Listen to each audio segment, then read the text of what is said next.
What's popping, YouTube? Today I've got Chris here from Team Hobby Vault, who's going to tell us what he's been up to the last couple of weeks. Hey guys, so thought I'd come to you with a Tearlaments deck profile. Currently won 3 locals in a row. After 10 rounds, I'm XO1. Lots of different matchups, lots of sprites. I've played Exosister as well. Really hard matchup as Exosister, but yeah, thought I'd show you what the deck is and what it does. So in terms of the Tearlaments, you're basically maxing out on these. So you've got 3 Rhino Heart, 3 Sharon, 3 Merle, 3 Havness. Probably butchered all of the names, but you just want to max out on these. These, for those that don't know, confused by shuffling, returning one of them or itself to the bottom of the deck along with other materials to fuse. And then this one on normal or special will effectively Foolish one, like Armageddon Night. They're all really, really good. You definitely want to max out on all of these ones. And then a little couple of sub engines. So I play some Dangers, 2 Nessie, 1 Mothman. I'm actually thinking of bumping this up to 3, and then this one up to 2. This allows you to make rank 4s, as well as obviously discarding cards as well. And then this is an Aqua, so it just works really well with the Tier Element cards. Next is the Shell Monsters, so I've got 1 Squamata and 1 Beast. Effectively this gets a draw, this will then send this to then get that draw. That's why you play these two. You can play the Falco in the Punk list, but this is pure. The last kind of engine, so to speak, is 2 King of the Swamps. Again, I have thought about bumping this up to 3. But if you mill too many of these, then it's not very good. So you just kind of want to see it as and when. But really good, can replace Rhino Heart, can replace Relinquished, and also Alistair the Invoker. But you'll see that in the extra deck. The last one is 3 Bell. So it is the only hand trap that I play apart from Hafenus, which can work as a hand trap itself. Effectively, this is in there to stop Crow, as well as obviously stop maybe Ronin Toadin or other stuff that activate in the grave. But effectively, this is better in this deck because it stops Crow, which hurts the deck. Next, 3 Field Spell. Thing is crazy. Search on activation, boosts everything by 500. That's a tier element or a fusion, and then when something's returned back to the deck, it will pop a card. Yeah, really, really good. Terraforming as well. 4 copies. I play Desires. So I've not seen loads of lists play this, only a couple. Effectively, it's quite good for the math. So if you banish the 10, you're not going to banish everything that you need. So you'll still have stuff in deck. But ultimately, when you're then trying to mill your cards, because there's less cards in your deck, you're more likely to hit the cards that you actually want. So yeah, math works out. I really enjoyed it. Draw 2 is always lovely. Then we've got some power 1-ofs. We've got Called by the Grave, Instant Fusion, Poly, and Foolish. So the Poly is obviously for the King of the Swamps to search. Called by is for hand traps. This is really good in this deck. It makes Kit Callous because it's level 5, gets your plays going, really, really good. Also, if you, some reason, get stopped, the Kit Callous dies in the end phase and then it will trigger its other effect to mill 5, so really, really good. And then Foolish is Foolish. Sends a tier element and you get to fuse. Great. The other ones are board breakers and kind of tech, so we've got 3 Triple Tactics Talent. Really good at breaking boards, playing through hand traps, everything like that. And then we've also got 3 Dark Ruler No More to break those sprite boards that are everywhere at the moment. The last 2 cards in the deck are 2 traps. You've got Metanoise and Suliek, butchering all these names. Effectively, this is a imperm, but it's a continuous sell, and then you send a tier elements monster that you control to the graveyard, so it triggers its effect because it's sent by card effect.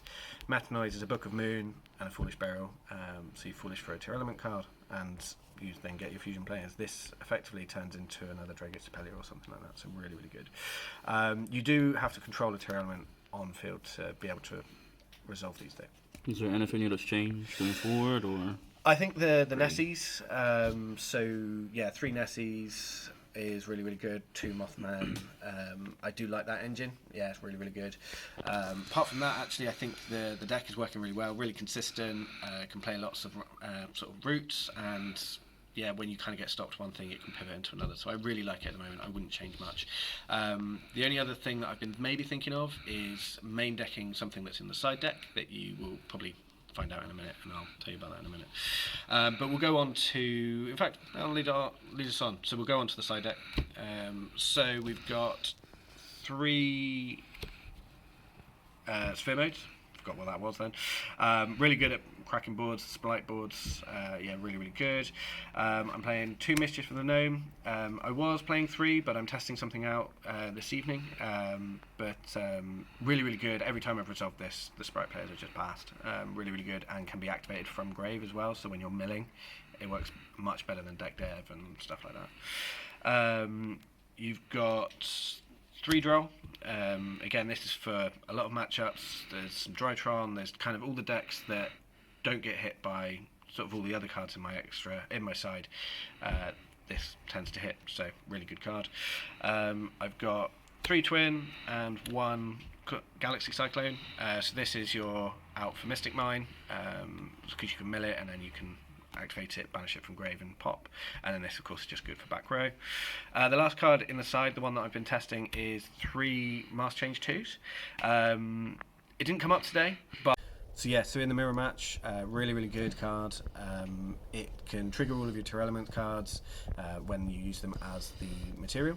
So triggers all of those, you get extra fusions. It's one-sided Macrocosmos, so your opponent can't play in the mirror match, or whoever you're playing against, and you can still, so really good. And it's quick play, so you can activate it on your opponent's turn as well. So it's something that I'm testing at the moment. It seems really good in theory, but it might be worth main decking rather than siding, because I haven't actually used it yet. Just a bit more testing. A bit more testing these on that one, yeah, definitely. On to the extra deck. So play 2 Kit Kalos and 1 Kaleido Heart. I've never needed any more or any less of these. This always seems to get shuffled back. This, if they do get rid of it, then that's fine. You're usually winning that point anyway.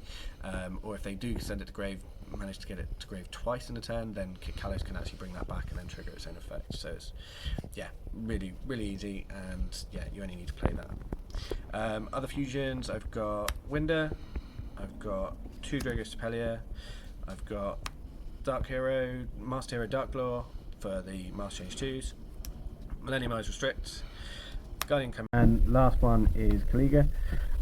Again, so in terms of King of the Swamp, you can use King of the Swamp for this, and that's actually about it. I thought there was one more. Oh, the Kit Kalos, Kaleido Heart, even you can use it all for 3. Really good, lots of utility. I haven't actually made this, but in reality, actually pretty good. Again, more testing is needed with this one, but all in all, pretty happy with the fusions that I have. So that's it for fusions. On to XEs, because unlike the branded one, we can play XEs. We've got Gaga for Gain, I'm that kind of guy. Something Redo, because it's the best one for the Tearlaments, because it detaches as effect, not as cost. And then last one is Baguska. Actually really good, came up today against Exo Sister. They dimensional shift with me, and I made this, and then we just had to play out a couple of turns, and then was able to play through that T-shifter. Last one's are 2 links. First one's Dark, really good, can actually trigger Kit Kalos, so if you're playing in the mirror match, you make this, summon your opponent's Kit Kalos from grave, it'll actually trigger the Kit Kalos, because Kit Kalos is on special summon, and you can get a search of your opponent's Kit Kalos, so really good. Last one is Sprite Elf. It's come up a couple of times, really good actually if you kind of get stopped or if you've got a bit of a break hand. If you can make this with Merly and something else, then you can use its effect to bring Merly back on your opponent's turn, and then mill the top 3 cards in your deck and hopefully get your plays going from there. So again, really good. Wouldn't change that. I think going forward, I wouldn't change much about the extra deck. The only thing possibly is to take out the Cowboy. It's only really in there just because at the moment everyone's trying to learn their decks, and after breaking the opponent, you're more likely to go for time. So that's literally the only reason there. If I was to take that out, I'd probably put it but apart from that was it. But yeah, thanks guys, thanks for watching, and we'll come back to you again with some Sprite deck profiles. Alright, bye.